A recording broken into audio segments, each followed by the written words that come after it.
Mr. President, I do not agree with the Speaker of the House, John Boehner, on very much. But I do agree that it is an excellent idea for there to be a joint session of Congress in the fall to hear from Pope Francis. To my mind, in the last few years, the Pope has played an extraordinary role in speaking out on issues of enormous consequence that impact every man, woman, and child, not just in our country, but on the planet. And he has shown great courage in raising issues that we very rarely hear discussed here in the Congress or in parliaments around the country. And what I want to do just briefly this afternoon is quote and discuss some of the statements that the Pope has made that I think we need to listen to. So I think it is a wonderful idea that Speaker Boehner has invited the Pope, but I think it's important that we also listen to what he has said. Quote, "We have created new idols." This is from Pope Francis. Quote, "We have created new idols. The worship of the golden calf of old has found a new and heartless image in the cult of money and the dictatorship of an economy which is faceless and lacking any truly humane goal." And then on another occasion, what he says is, and I quote, "Man is not in charge today. Money is in charge. Money rules." End of quote. And then he says in another quote, "Today, everything comes under the laws of competition and the survival of the fittest, where the powerful feed upon the powerless. As a consequence, masses of people find themselves excluded and marginalized, without work, without possibilities, without any means of escape," end of quote. And then he says on an issue that is, I think, very relevant to this body. He says, and I quote, "In this context, some people continue to defend trickle-down theories which assume that economic growth encouraged by a free market will inevitably succeed in bringing about greater justice and inclusiveness in the world. This opinion, which has never been confirmed by the facts, expresses a crude and naive trust in the goodness of those wielding economic power and in the sacralized workings of the prevailing economic system."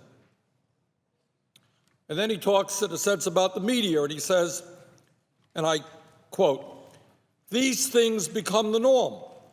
That some homeless people die of cold on the streets is not news.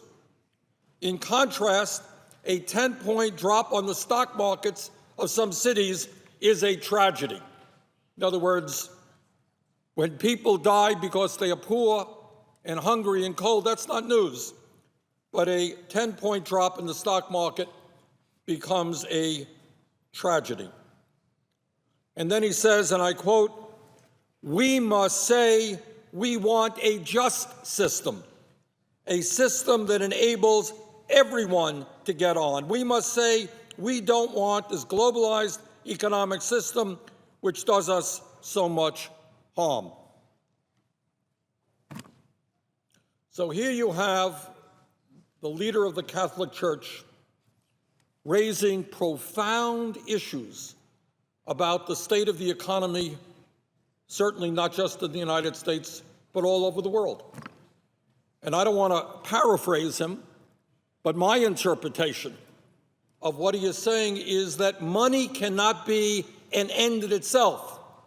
The function of an economic system is not just to let the marketplace reign and end up in a situation where a small number of people have incredible wealth while so many people have virtually nothing. That's true not just in the United States, but even more true around the world. We have a situation right now, Mr. President, incredible as it may sound, where the wealthiest 85 people in the world own more wealth than the bottom half of the world's population.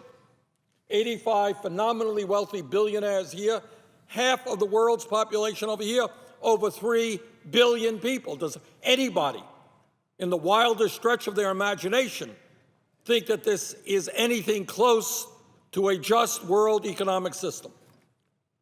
And Oxfam recently told us that within the global economy, within a year or two, Mr. President, the top 1% of the world's wealthiest people will own more wealth than the bottom 99%.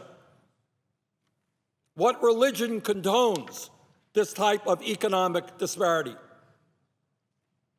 What political party should condone this type of economic disparity?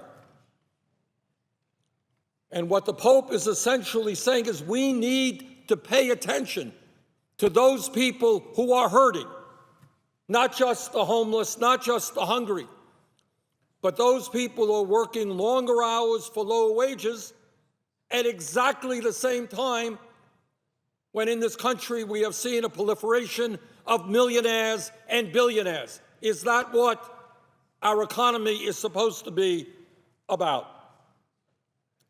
Mr. President, let me just amplify what the Pope was saying by giving you some cold statistics in terms of what is going on in the United States of America. I'm not talking about the global economy. I'm not talking about Greece, where unemployment is 25% and where their economy has contracted by a quarter in the last 6 years. I'm talking about the American economy. Mr. President, since 1999, the median middle-class family, that family right in the middle of the American economy, has seen its income go down by almost $5,000 after adjusting for inflation. Incredibly, that family earned less income last year than it did 26 years ago, back in 1989. Mr. President, you want to know why people in America are angry? Whether they're in the Occupy Wall Street movement and consider themselves progressive, whether they're in the Tea Party movement, consider themselves conservative, the median male worker, that man right in the middle of the American economy, earned $783 less last year than he did 42 years ago. In other words, you've seen an explosion of technology, productivity, but the male worker in the middle of the economy, and inflation adjusted for dollars, made $783 less last year than he did 42 years ago, while the median female worker, that woman in the middle of the American economy, earned $1,300 less last year than she did in 2007. So all over this country, you're seeing men and women working longer hours for lower wages. You're seeing people working not one job, but 2 jobs, 3 jobs, in order to cobble together the income they need and maybe some health care as well. But while the middle class continues to disappear on a 40-year trajectory, the wealthiest people and the largest corporations are doing phenomenally well. And the gap between the very, very rich and everybody else is growing wider. And this is what the Pope means, I think, when he says, and I quote, "While the income of a minority is increasing exponentially, that of the majority is crumbling.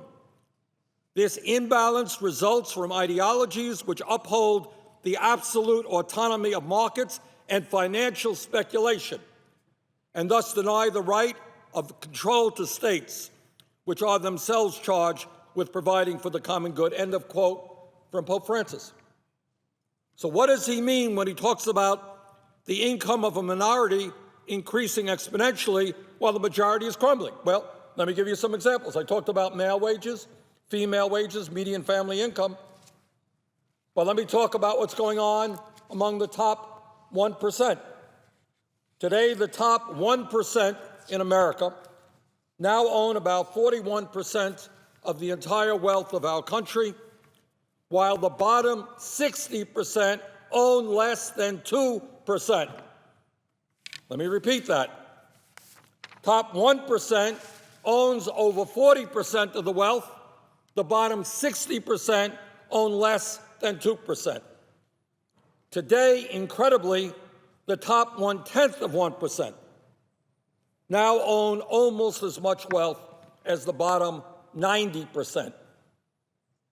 1/10 of 1%, 16,000 families own almost as much wealth as the bottom 300 million people in our country. Today, the Walton family, the owner of Walmart, wealthiest family in America, is now worth $153 billion, more wealth in one family than the bottom 40% of Americans. Over the past decade, the net worth of the top 400 billionaires in this country has doubled, up to an astronomical $1 trillion in just 10 years.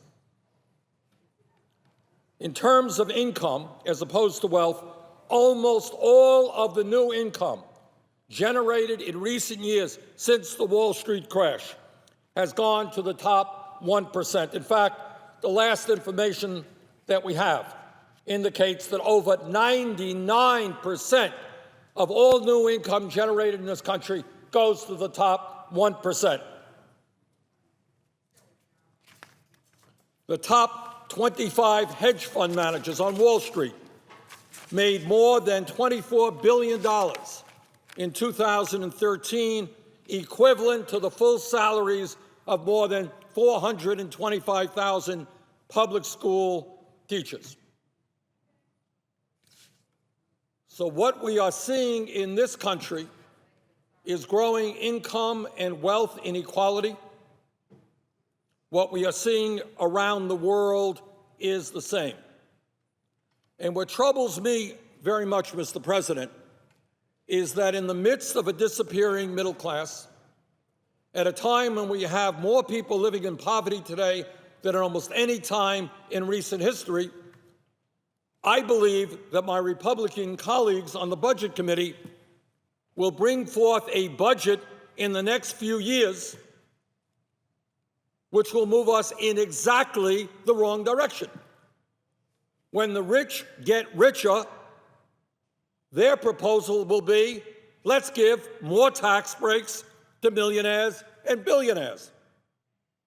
When large corporations are enjoying huge profits and major corporation after major corporation is paying nothing in federal income tax, their proposal will be, let's give more tax breaks to large multinational corporations. And then after giving tax breaks to the rich and large corporations, they then say, well, we want to balance the budget. And the way we're going to balance the budget is on the backs of a disappearing middle class, on the backs of millions of working families, on the backs of the poorest and most vulnerable people in this country. This is the Robin Hood principle in reverse. This is taking from the poor and working people and giving it to the millionaires and billionaires. And I would hope the American people say enough is enough.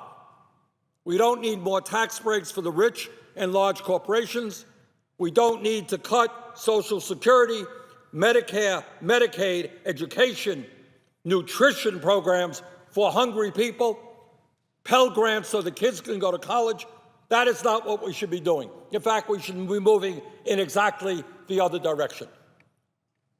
From 1983 to a few years ago, what we have seen in this country is an incredible transfer of wealth from the bottom 90% to the top 1%. We're talking about trillions of dollars in wealth going from the bottom 90% to the top 1%. And most Americans are saying enough is enough. We don't need more austerity for the middle class. We don't need to cut Social Security, Medicare, and Medicaid. Maybe it's time for some austerity for the top 1%.